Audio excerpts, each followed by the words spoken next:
célébration à Kherson après le retrait des troupes russes.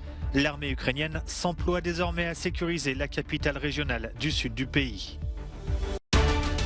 Manifestation pour le climat ce samedi à Sharm el-Sheikh en Égypte en marge de la COP27, mais également dans plusieurs villes européennes. En Iran, la répression des manifestations a fait au moins 326 morts selon une ONG. Le chancelier allemand Olaf Scholz promet de nouvelles sanctions de l'UE.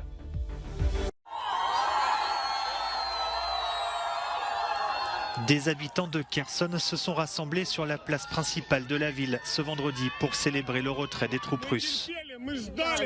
Pour l'armée ukrainienne, l'heure est désormais à la sécurisation de la capitale régionale et de ses alentours. Alors que des bombardements des forces russes sont redoutés, les autorités locales ont demandé à ceux qui avaient fui la ville pendant l'occupation de patienter avant de revenir. De son côté, le ministère russe de la Défense a publié ce samedi une vidéo de soldats en plein entraînement au Bélarus. Ils appartiennent au groupement militaire conjoint créé début octobre. Le Bélarus accuse par ailleurs l'Ukraine, vidéo à l'appui, de déposer des mines le long de la frontière entre les deux pays. Une frontière plus que jamais sous tension.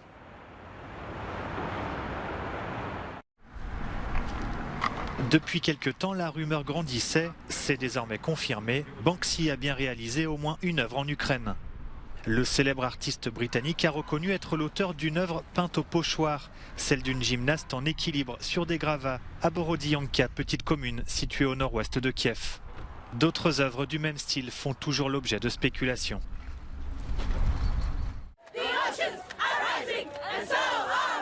Des centaines de manifestants se sont réunis ce samedi à Sharm el-Sheikh en Égypte où se déroule actuellement la COP27.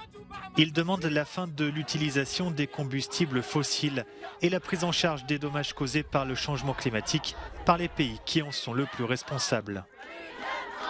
Nous continuerons à exiger des réductions drastiques des émissions, dit cette militante philippine, et des réparations de la part des pays responsables. Ils doivent payer pour ce qu'ils détruisent, mais aussi pour la reconstruction. Nous voulons des actions, demande ce militant de l'Alliance panafricaine pour la justice climatique. Nous ne voulons pas qu'ils détournent l'attention. Nous voulons une justice climatique. Alors faisons entendre notre voix. Ce samedi, des marches pour le climat ont également eu lieu dans plusieurs villes européennes, comme ici à Madrid. En Allemagne, des centaines de manifestants ont protesté contre l'expansion d'une mine de charbon. Ville natale de Mahsa Amini, Saqqez, dans l'ouest de l'Iran, est en grève. Selon un dernier bilan de l'ONG Iran Human Rights, la répression des manifestations qui ont suivi la mort de la jeune femme de 22 ans a fait au moins 326 victimes dans le pays. Ce samedi, le chancelier allemand Olaf Scholz a une nouvelle fois vivement critiqué le régime iranien. L'Union européenne a déjà adopté plusieurs trains de sanctions, a-t-il déclaré. L'accent est principalement mis sur tous ceux qui sont responsables de cette violence contre leur propre peuple. D'autres sanctions devraient s'y ajouter la semaine prochaine. Nous voulons continuer à intensifier la pression. Nous soutenons les efforts visant à rassembler des preuves afin que les auteurs de ces actes puissent être traduits en justice. Ce vendredi, l'Allemagne et l'Islande ont demandé une réunion spéciale du Conseil des droits de l'homme de l'ONU. Celle-ci pourrait se tenir fin novembre.